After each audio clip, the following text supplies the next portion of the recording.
and welcome to This Is Metal with Tom Collier. Of course, yes. Tom is the president of Fire Rock Music Group, who sponsors our wonderful show. And today we got we got two guests. We got Mike Wilkerson, who is the A&R from Fire Rock Music Group, and Nick Z Marino. Now, Nick, I love the way you branded your band, NZM. You know, it is just basically your name, you know, abbreviated. How cool is that? I think the only person that ever really lost his name was his bandmates were able to sue him for his name was Don Dawkins, but he got it back. Yeah. It stands for Nick Z Marino, NZM. Great, you know. No, somebody asked me once. Said, "Well, is there something else?" I was just like, I said, "Yeah, it's neoclassical zombie metal." There you go. I mean, it works so many different ways. Now, Mike, I understand you were the one that brought Nick to Fire Rock. Talk about how you first kind of came across Nick and what impressed you the most about him. Well, as Tom will tell you, I don't leave any stone unturned. And I was looking one day and I found a flyer. I was like, oh, cool. Let me check out these bands. Because Facebook's the best way to find bands when they're doing shows and things like that. Yeah. And I was like, who's this band NZM? And then I cross-referenced because I seen Yngwie, and I was like, oh, crap, this is the keyboard player and singer of Yngwie's band. And I was like, oh, crap, that's pretty cool. And then sent out a message to him, and I think me and Nick pretty much hit it off the first time we talked. And, the rest is history. Now he's part of Fire Rock, and we couldn't be more happy about the fact he's part of Fire Rock, so... same here, man. Same here. Yeah. And so, what made you, Nick, want to sign with Fire Rock?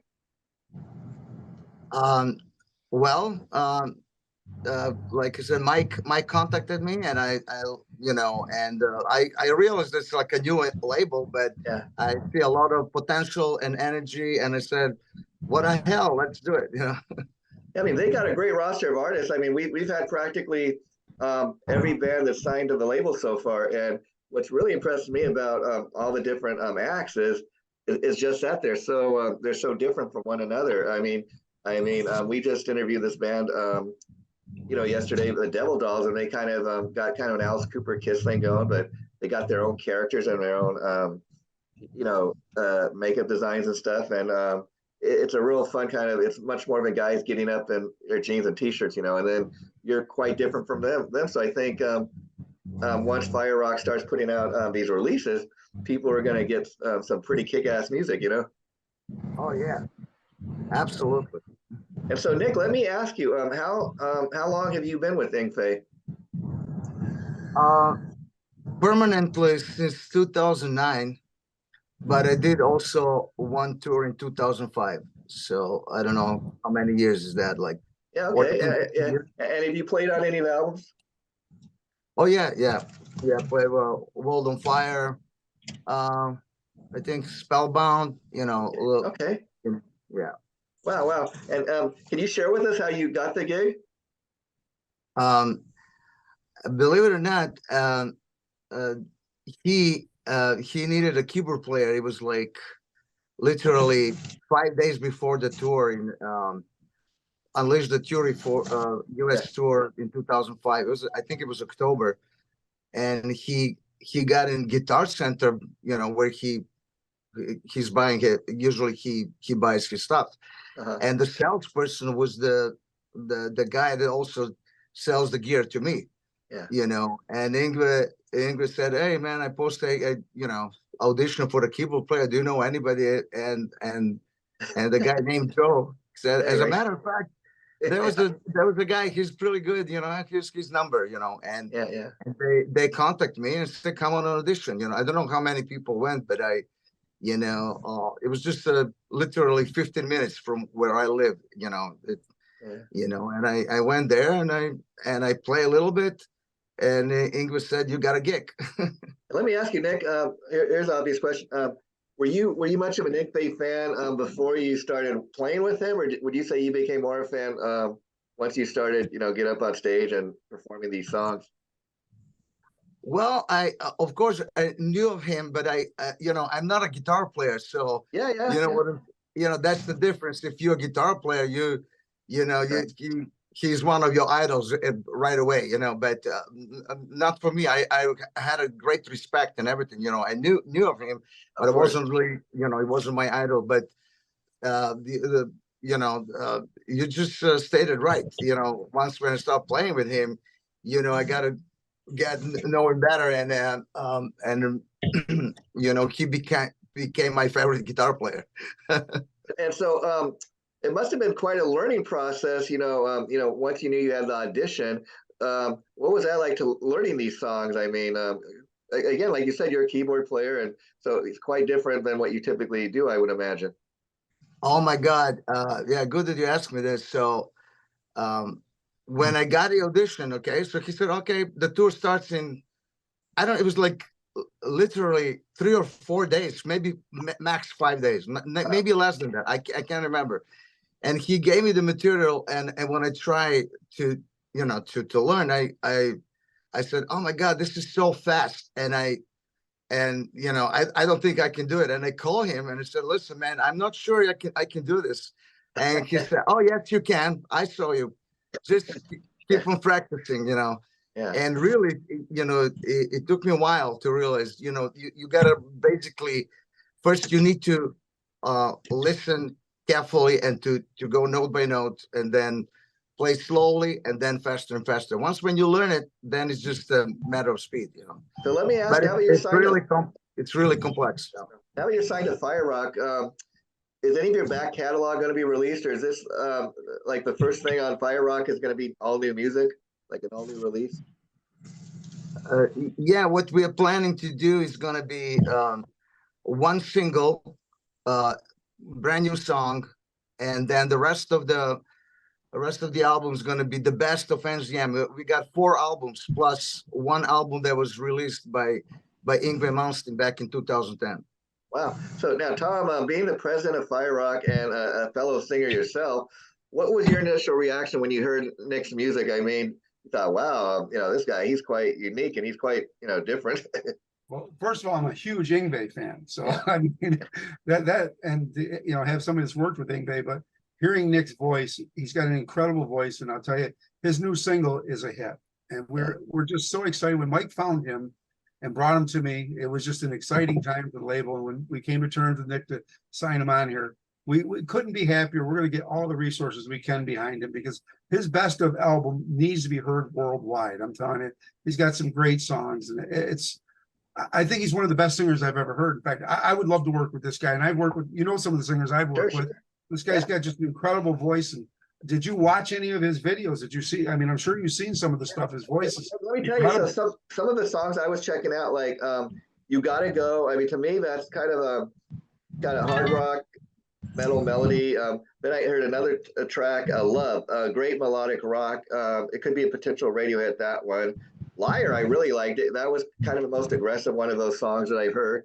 But what I really dug about the songwriting shines, and each track kind of shines on its own. And Nick, but what really was apparent to me, Nick is capable of doing various different types of. He could probably do the hardest metal, and then a beautiful ballad as well. I mean, he's got the voice to do that.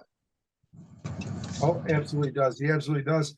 And to release his best of, I mean, we're going to do the best we can to get it out there, with Michael Brandwald and everybody. And I mean, this guy he's an incredible talent. And Mike, I have to give Mike credit. Mike found him and brought him to us, and we were like, wow. When I said, how did you find him? Yeah. So Mike, I'd love to have Mike just speak a little bit more about it. Mike, I mean, this guy's been doing a great job for us. And I can tell you one other thing, Nick is one of the nicest guys I've ever spoken to, just a true gentleman, but go ahead, Mike, why don't you say something? Go ahead. When I look at bands, like with Nick, it doesn't matter if they're the size of Van Halen or they're the size of the band next door, I have no fear to talk to anybody. I guess it's kind of a good thing and a bad thing, because I just don't have no fear when it comes to that. And it's like, when I saw that he played with Yngwie, I was like, oh, that's pretty cool. That's a lot that can bring to the label.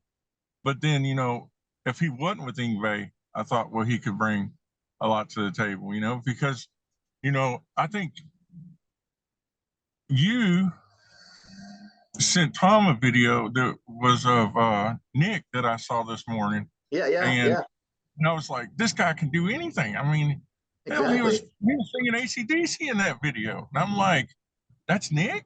I was like looking at it like, you know, I thought I was half blind. I was like, wow, this guy can do anything. And it's like when we, like, as you were saying, with the bands that you've already talked to, with Jessica and Jessica Kill, and you talk to the guys in the Devil Dolls, and you're fixing to talk to the Fast Mothers. All four artists are different types of rock. Yeah. You know, it's not the same thing. It's like, so I feel like that, you know, all rock is meant to be, you know, part of the label.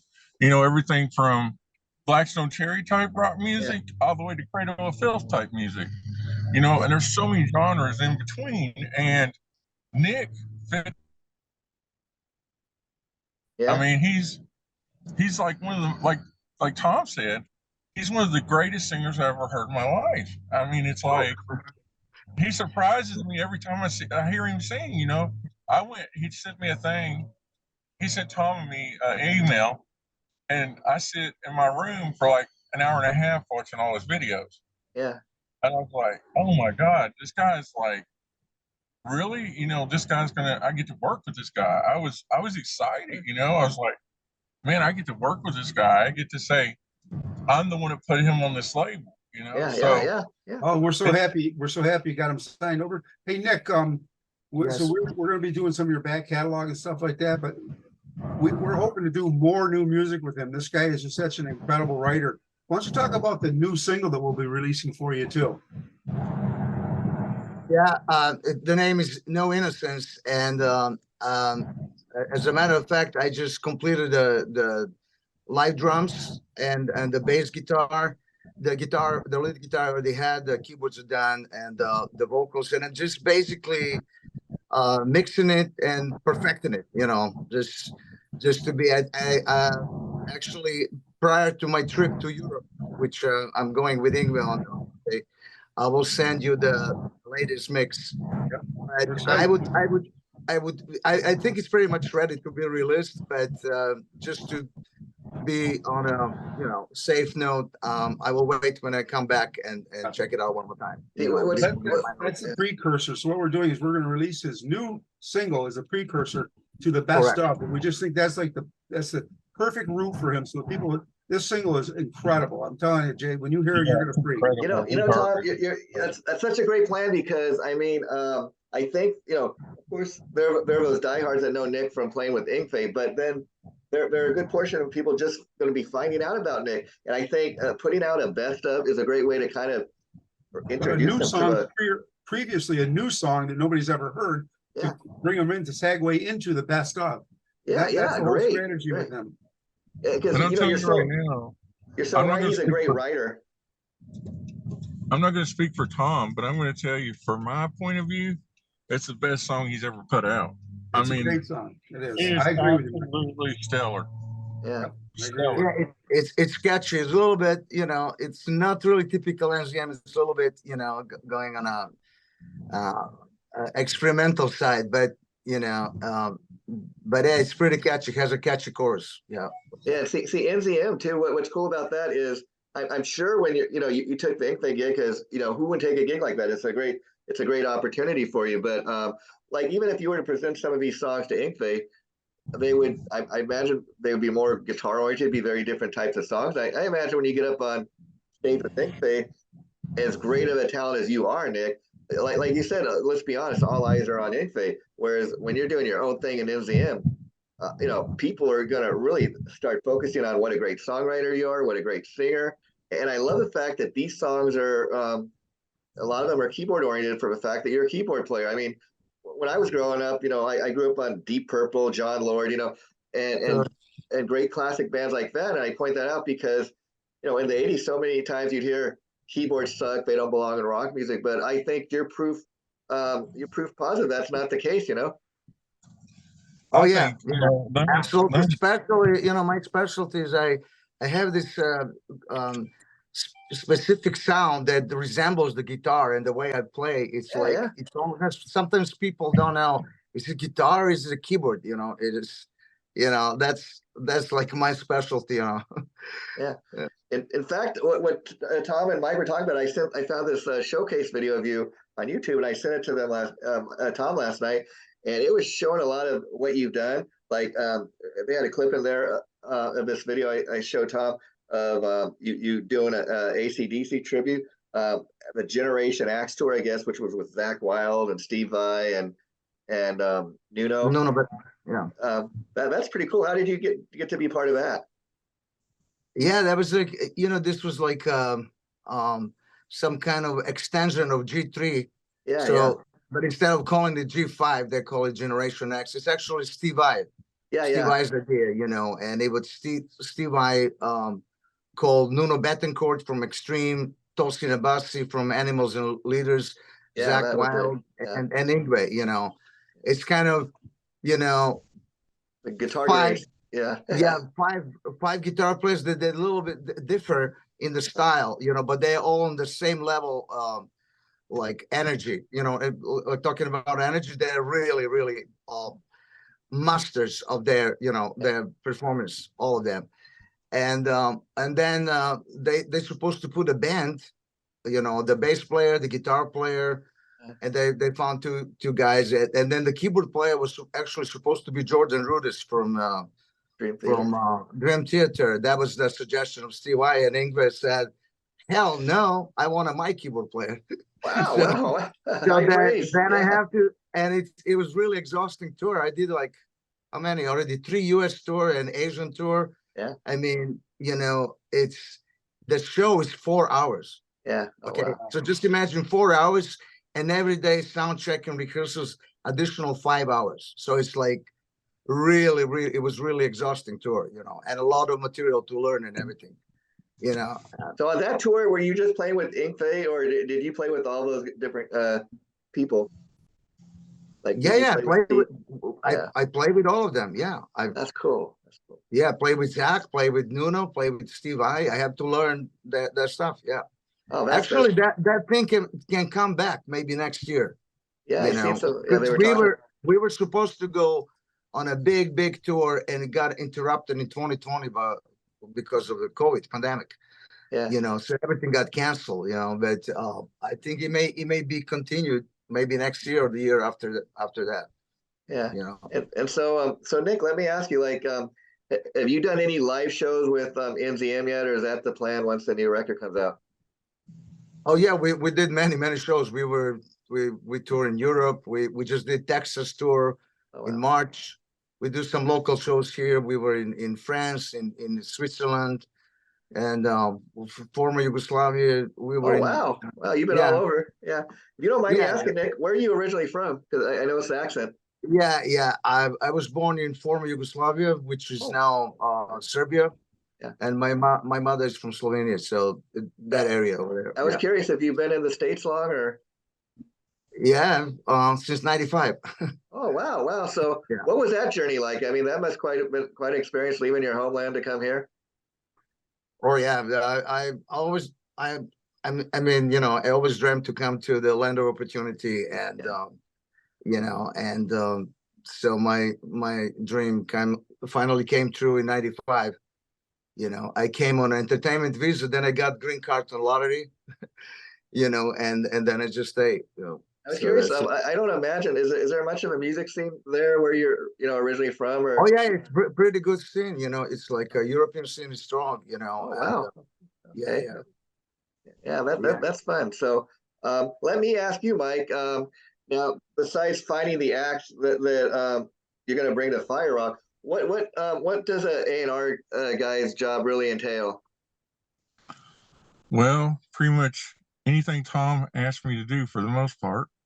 You know, I feel like I have good relationships with the artists that I work with, and if there needs to be something done, then I call them and they make sure they get it done. Pretty much, you know. It's being A&R. It encompasses a lot of stuff, you know.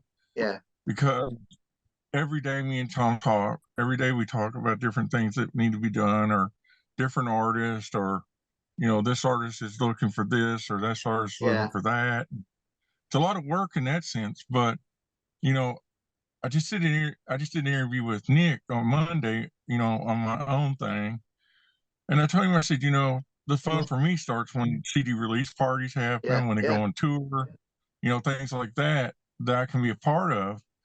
And every band says, well, the fun part's making the music, but I'm not part of that. So, and then I guess pretty much the fun part too is like, Nick sent us the new track, and we heard it. Was mixed and mastered, and me and Tom both, if we were together in the same room, probably looked at each other and goes, "This is just absolutely amazing." See, I think that's why Fire Rock's off to a great start, because I mean, like for example, in the early '90s, you guys remember when grunge hit, and all of a sudden the record labels dropped what was once popular in the '80s, and we're not going to sign any more of those type of bands, and even MTV, we're not going to play Bon Jovi and Motley Crue anymore. We're just going to play the grunge bands, and that's a problem a lot of the labels and the music industry itself has had over the years is when they find something that's all of a sudden popular, let's do nothing but sign every band that sounds like that, and we're only going to focus on that. That's the difference in like I'm 51, so I grew up in the glam years. Okay. Yeah, me too. And I saw all my bands, disappear because grunge came in, like you said. But we're in 2023, and there's all kinds of music. You know what I mean? I mean, I bring electronic band to Fire Rock, or I could bring a stoner rock band, or I could bring a death band, or it's not the same as it was when labels back in the day were signing people. It was like either you had to be like Motley Crue at one point, or you had to be like Nirvana at one point, or you had to be like with this label. It's all kinds of music. Sure. I mean, the Angels of Babylon don't sound like the Fast Mothers. No. And the Fast Mothers don't sound like Indiana. So that's where I feel like Fire Rock is going to set herself to a higher standard. And as Tom always says, it's about the bands. It's not about the label. It's about the bands. It's about the fact that we're going to write music away from them. That their destiny in their hands, and I mean, and if this was made in the 1980s, it might not have worked that way, because a lot of bands back then, like Nirvana got $1 million signing for Geffen, and that's just not the way it is now. And I don't think a label like this would have worked back then, but now it's perfect. It's absolutely perfect. We'll sign a great band. A great song trumps everything, and that's what we say. Yeah, you get great songs like Nick had great songs. To bring someone like him on, Mike's great about finding them, but that's why we put him as head A&R. There's going to be 2 guys underneath him. We're bringing on more people to work with us, but I can tell you that when you hear Nick's single, I can't wait when that releases. I think the whole world is going to turn their head and go, "Where is this guy back? Who is this? Yeah, who is this?" And then we're going to follow up with his best of. They're going to go, "Wait a second! Wow, this guy's put this music out for the last 15 years." And then when they find out he's a singer for Yngwie Malmsteen, how the hell did we not hear about this guy? Absolutely. Nick, what are your thoughts about coming to the label? Because I think we got to close this out pretty quick, don't we? We're running out of time. Yeah. I'm really excited. I can't wait. That it starts. When I send you the song and everything, and we gotta get it rolling. And have high expectations, really. So, Tom, do you think his single will be out before the holidays? Well, so because we gotta get some publicity behind it and stuff like that. We're thinking of 2024. Oh, We'd like to okay. get it out sooner, but we want to make sure that he gets the best impact. During the holidays, sometimes it's tough. Yeah. Make sure Great way to kick off the new year, Tom, right? Absolutely. Yeah. And maybe we do it right before we head out to the Metal Hall or something like that. We'll get a date figured. Once we get it in our hands, we know, because the single is going to generate, because we got to have the album on sale too. Yeah. The single is going to generate pre-sales for him. And that's what's important to us, is that he makes some money off this. The people buy his music. That's how it all works for us. Oh, you know? sure. And you know, Tom, I before just we wanna add wrap one it up more today, thing. so go ahead. I'm sorry. Go ahead, Nick. I just want to add one more thing. You were talking about with Yngwie and him playing. If you watch a lot of live videos from Nick playing with Yngwie, Yngwie lets Nick shine during the show. So people know who he is because he lets him shine during the show. He gets his own like keyboard solo and things like that. That is really cool that, you know, Yngwie respects him that much to let him, you know, have his own time to shine. I think when you And- got talent like that, you better shine a light on it, right? Absolutely. So Nick, do you got anything you want to say before we get going here? Any last words here?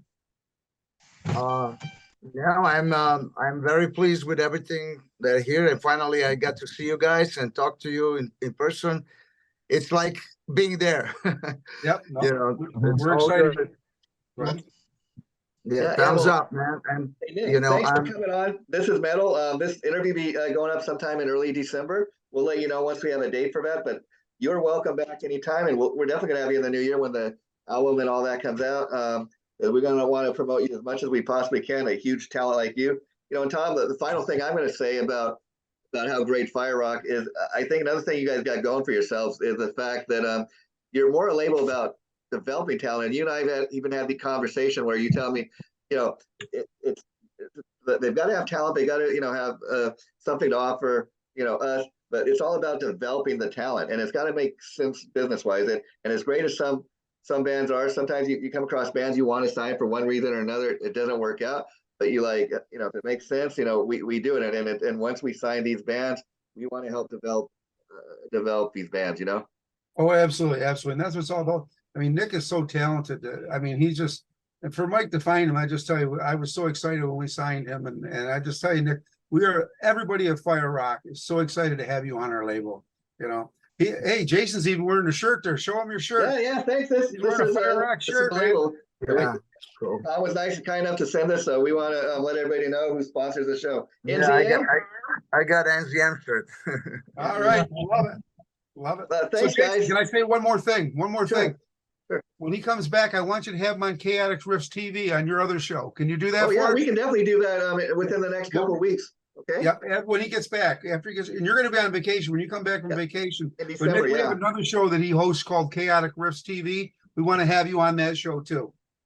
Okay, we will do that definitely for sure, guys. Take care. Bye bye. All right. Thank you all. All right.